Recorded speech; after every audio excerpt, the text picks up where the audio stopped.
India's high levels of energy consumption and its severe energy supply crunch have been key areas of concern for the government in recent times. The growing energy crisis has made the government turn its attention to the cause of renewable energy. Today, India is the fifth largest wind energy producer in the world and is emerging as a major manufacturing hub for solar power plants. As the government introduces several green policies and regulatory frameworks, the state of Karnataka has become a crucible for renewable energy technology, innovation, development and deployment. Recognizing the advantage Karnataka has over others and the opportunities it presents, Green Summit 2015 was held in Bengaluru recently. The summit saw several industry players and stalwarts discuss and deliberate what steps various state government and policy makers are taking to ensure rapid growth of renewable energy in the near future. Ladies and gentlemen, a very warm welcome to the CEO Conclave here at the Green Summit 2015. On behalf of Bloomberg TV India and the organizers of this event, it gives me great pleasure to be here in Bangalore and talk about the kind of strides that the state of Karnataka is making in making renewable energy as big as it has gotten today. But the question is, how far has it gotten? Is it living up to the kind of potential that it promises? But the scope is huge. We have a long way to go before we say that, look, this is going in the direction and in the pace that it can. So my question at the outset is that now that the solar power policy is out in Karnataka, it's been a year, the new one that has come out, it's been a year since. How much progress have we made? On what counts have we made progress so far? Let me start with you, Mr. Bhatt. Since we met last year, we've seen lots of things that's happening in the Karnataka scenario. Recently, there's been an award of almost 500 megawatts of PPAs across many companies that needs to be built in the next 18 months. There's been a farmer policy that's got into about 300 megawatts, 1 to 3 megawatts for the farmers. There's been an announcement on the rooftop policy where you can have anywhere between approximately 9 rupees 56 paisa if you're a rooftop owner. And the fourth thing that's happened is also that in the farmer policy you get about 8 rupees 40 paisa. So these are the things that has happened, although there's been some announcements that the land acquisition is going to be made more easy. People in the industry or people in the investment community are still facing challenges from a perspective that land is still not easily accessible. Right. And I think that's in summary what's happened since we met last year. But it is a key challenge. Land is an issue. Would you agree? Yeah, I think the government has, like you rightly said, there is this whole notion of deemed conversion. I think it needs to be made a reality. I think at the district level, people are being empowered, the district collectors are being empowered. They need to act a lot faster to kind of help with the land conversion. And I think it can be made. I mean, none of these are insurmountable, right? So all of these are there as barriers that we see, but they can all be overcome with the right attitude. So there is a positive outlook coming in, but what do you think?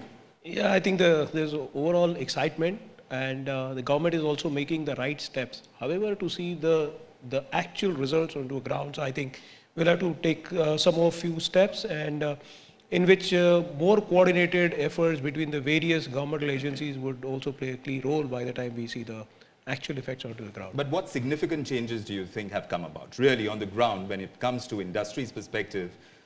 Where is it? In addition to what we heard just now, there's been a great amount of excitement also and a seemingly good partnership intent from even the distribution companies like BESCOM. I've never seen in any other state the state utility coming out and trying to advertise, promote. So this was a very good initiative from BESCOM side. We saw a lot of newspaper advertisements, FM channels, people moving in their cars and nodding their heads when they heard, go solar. But that's said, then done.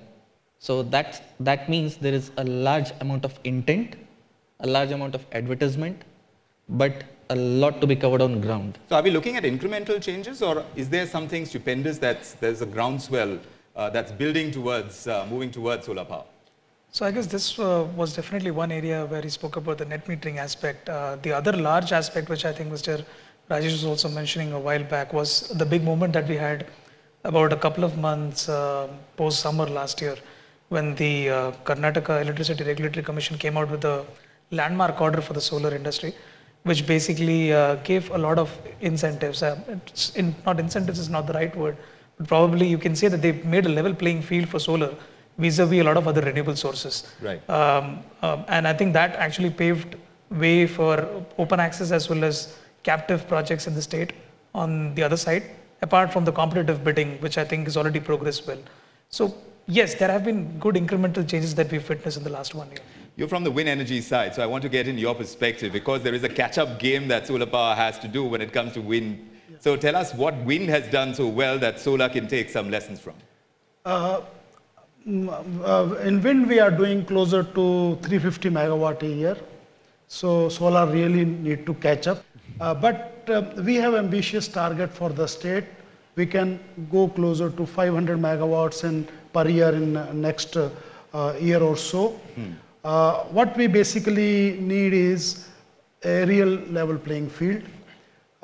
We have similar challenge of acquiring land and conversion of land. Correct. For the wind power projects. Power evacuation is another challenge which we feel we find a problem in many places. So I think wind can really meet the ambitions of state. Even if state is looking forward to have 600-700 megawatt or 1000 megawatt of wind energy year on year, I think we are equipped to supply, and what we need is a very small hand holding. Sure. And we are ready to give this green energy as most competitive terms.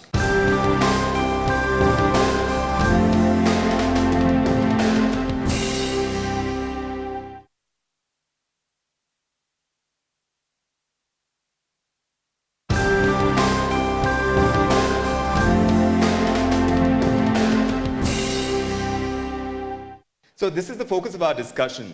When you're talking about bottlenecks, yes, indeed, those are there. But who's going to resolve them? Where does the onus lie? Is it going to be industry thought leadership, or is it really going to be the government and its policy? But like you said, rooftop is where more action is required, more right? action. That's where the business also needs to grow. So let's talk about that in particular. So if you look at rooftop, right, so again, you can talk about rooftop for commercial and industrial and rooftop for the residential market. I think for the commercial and the industrial markets, the problems are less so, right? The real market that we are all talking about when we talk about Bescoms taking advertisements and everything is really the residential market, right? Correct. How is that really going to evolve and take off? If you look at the residential market today in India, one is the tariffs today are really low for solar to really make economic sense on a broad basis. Right. Now, there are certain segments of the residential market where the tariffs are high and the residents and the people also have an interest in going green and going solar.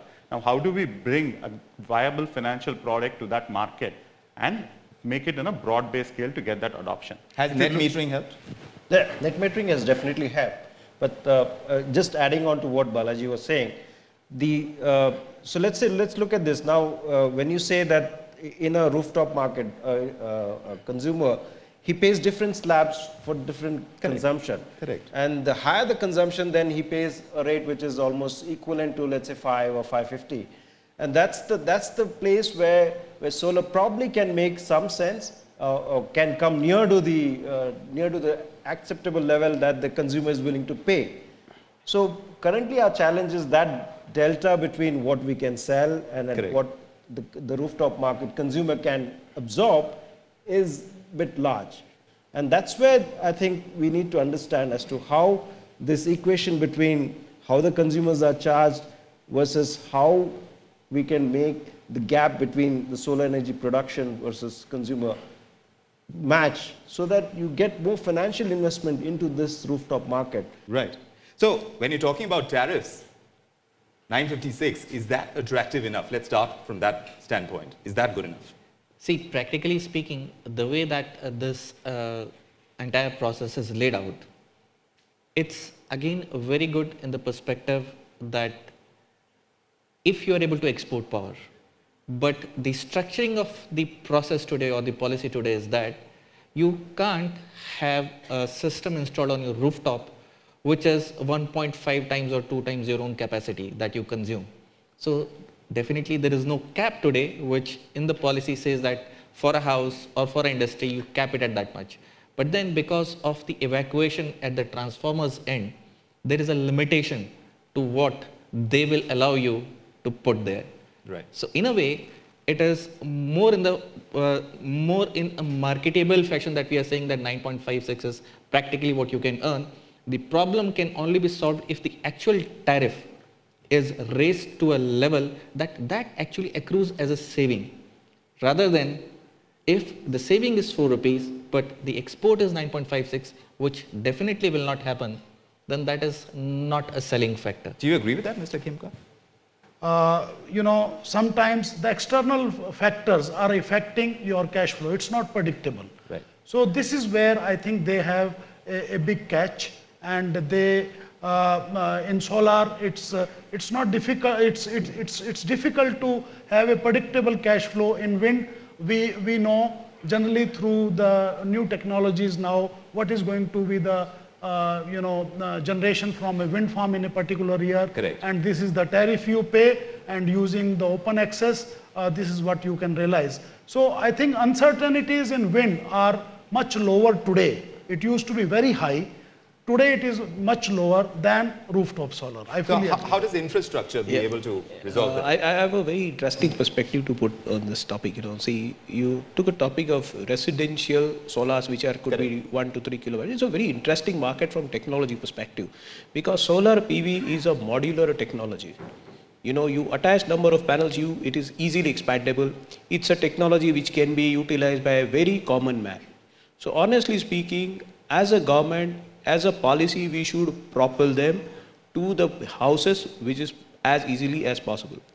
Things which are not in place for that is, today we don't have very precise attractive funding. So I'm saying we have an intent, we have a very good excitement. What we need to do is make this kind of job simpler and easier, and make it deployed and see that it moves. How? The question is how, Vishwanath?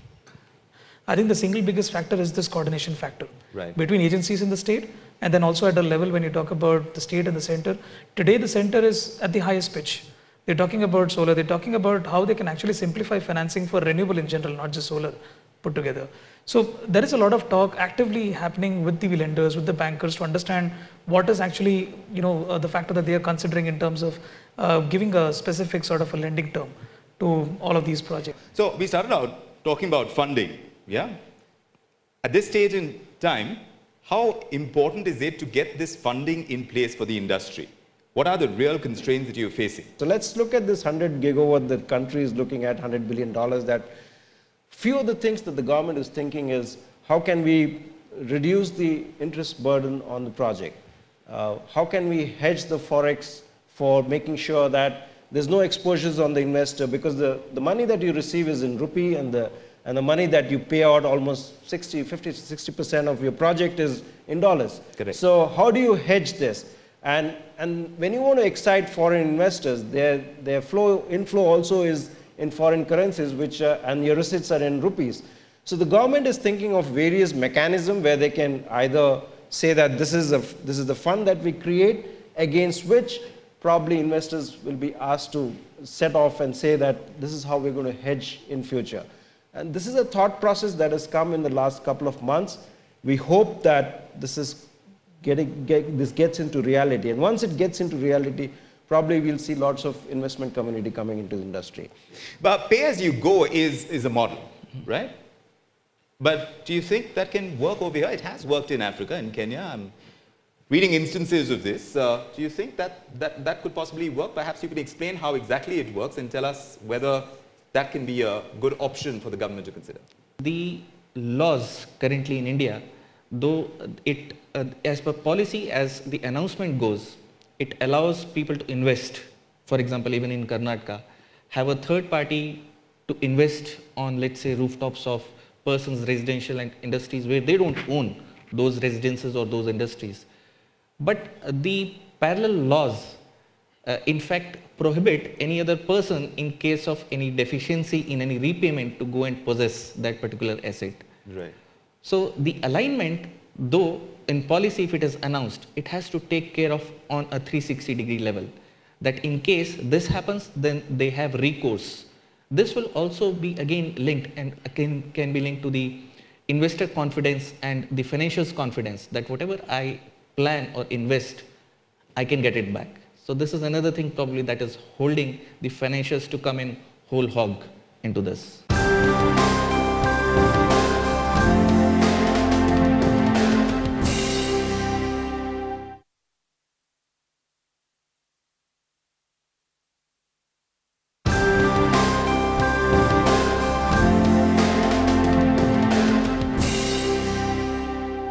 You know, the reason I'm throwing all these possibilities around is that because what exactly is it going to take to push this sector ahead?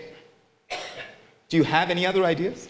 No, so since we talked last year, I think there's lots of changes that's coming into the state, and in fact, the state has progressed pretty well. That was our opening remarks earlier on. As we have progressed, we're also seeing that there are challenges, and I think it's coming out explicitly in this discussion that the challenges are as much as we have progressed. So when we have a wish list to do, let's say 10 gigawatt in time to come, Sure. and since 30 gigawatt is the potential, and I think the visibility to the challenges is more seen. By virtue of it, we are not saying that the opportunities are not there. Opportunities are huge. At the same time, challenges also are there. And I think we need the industry and the coordination of the government agencies to make this work. And that hasn't changed over a period of time. But you travel to South nations, you've been to Sri Lanka. How are they doing it? I think it is a very interesting story when it comes to our neighboring countries, and especially I would like to make a mention to you about Sri Lanka. You know, it's a very small country, but you know, that's the only country which never participated into a forum which was discussion about the deficit of power. Because first of all, they say that we don't have a problem of power deficits at all, because they largely generate a hydel power and then the balance is through the thermal power plant. Yes, they are very active in solar and they have very peculiar policies. You know, for a smaller usages, for residential, the tariffs are very, very low. But the moment you are a luxury home owner, the tariffs are so high that it is very, very attractive to go for a solar. It becomes an economic sense there. There's no concept of net metering there in those countries, but people use it for their own consumption, as somebody said, that when the power tariff of the upper side is really workable when it comes to a payback. You know, one of you mentioned integration and evacuation. I want to just understand on the wind energy side how that really works. What's the preparedness for the wind sector for large-scale integration of wind power into the state grid? What's the plan? You know, we still are very close to grid parity, having spent all these, additional resources on creating our own infrastructure. So, but still, you know, there are many corners of the state, or this is a common phenomenon all over country, where we find very attractive, wind sites, but we are nowhere closer to power evacuation facilities, or even if there are power evacuation facilities, they are already, engaged, and we don't have any further capacities to add. So I think that is where we have challenge, and state of Karnataka is not really that bad, but still if we want to go up to 500 megawatt a year or even more than that, then we need to really have much more evacuation facilities available. Are there any fundamental lessons that solar can learn from wind energy? Yeah. Many, in fact. One of the biggest lesson is, and in fact this is what I keep on hearing, is grid parity. And though solar has been able to get to grid parity in many certain terms, but probably the kind of noise or voice that the solar industry needs to make in trying to convince people and let people know that in many circumstances, solar has already reached grid parity. And more emphasis, primarily in the way in which he started describing it in a small way, is that because the solar is modular in construction. Correct. And the more solar can be distributed in smaller to larger farms, and it can be placed in where the requirement of solar is, rather than wheeling it from larger distances or long distances. Right. In such circumstances, if you actually see, solar has already breached, I'm not saying reached, but already breached the grid parity long ago. And it's only a matter of now telling the masses that you have your solar generating plant in your own backyard. It's like having your own small kitchen in the backyard and grow electricity or produce electricity. It's as simple as that. So if grid parity is where it's at, if that's where the goal is right now, to be able to conclude this discussion, I want to get in your perspective. What is it going to take in terms of an idea, a growth strategy? What is it going to take? I guess the broad growth strategy has already been drawn by the new government that's come at the center, and I think most states are also falling in line with announcement of policies in line with the same ideology. So I think at a broader perspective, the government realizes, I think state and center both realize that in order to be able to meet those goals at a state and a center level, you need to have electricity consumption at that point. And the biggest hindrance to have electricity consumption at that point is, I think, to have enough generating sources on the other side. So if you're not able to generate, you're not going to be able to meet that consumption. I think that exactly is where the challenge, and that exactly is where a lot of policy augmentation comes in, a lot of this auctioning comes in, and that's exactly the ideology that people are looking out for in terms of escalating this free market mechanism. Sure. So I think we're on the right track. Your ideas? To me, I think the biggest driver in terms of the long-term perspective that you just wanted to add is to reach grid parity as soon as possible. The biggest driver could be a generation-based incentive, which actually even incentivizes the industry also to look for ways and means to invest more, to stay put, and also to favor or to pull those resources, technologies, if not available in India, but from the other countries as well, so that this parity can be reached sooner at a scalable rate and with investments that also drive manufacturing also in India. All right, fair enough. I think a lot of steps have been taken. I think what is really needed is to tie the loose ends to make it happen. I think we have moved some 6-7 steps. We are already there. The last 3 one needs to be close to where you see that we are moving towards the grid parity. The solar has shifted from kilowatt to megawatt, and we are expecting. I think what is needed is to close those last loose ends. Fair enough. I also think, this is still early days, right? We have just come out with a policy and we can't wave a magic wand and say next year we're going to go from 0 to 10 gigawatts, right? It's going to play out. And I think we are at early days and it's going to play out favorably, I think. What the government can help is other things in terms of financing. How do we bring dollar-denominated financing into this market and kind of kickstart it and really drive that, right? Because all this is really heavy infrastructure which requires a lot of cash, a lot of money to build all of this, right? So we really need to think about how do we tie that end up also. Industry-driven or policy-driven? Oh, it's both. So I would say announce that RE sector is an infrastructure-related sector. Provide incentives which are low-cost funds. If you're able to get in the vicinity of 5 or 6% or 7% interest costs on the debts that are being provided, the industry will take off from what it is to very large volumes in time to come. Yeah. It has to be volume driven. Basically, it is no brainer to see what happened in telecom, what happens in any product or any commodity or any produce. See, we have to create an environment where role of renewable becomes so huge in our economy. Automatically, the volumes will bring down the cost, will bring us lower than current grid parity levels and sustainability. Fair enough.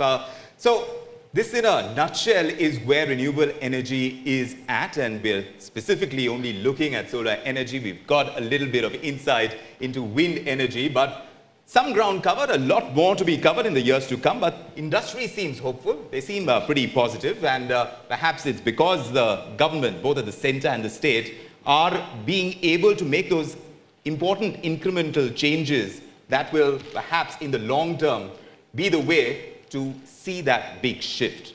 With that hope, I want to thank all of you for joining us on this panel discussion.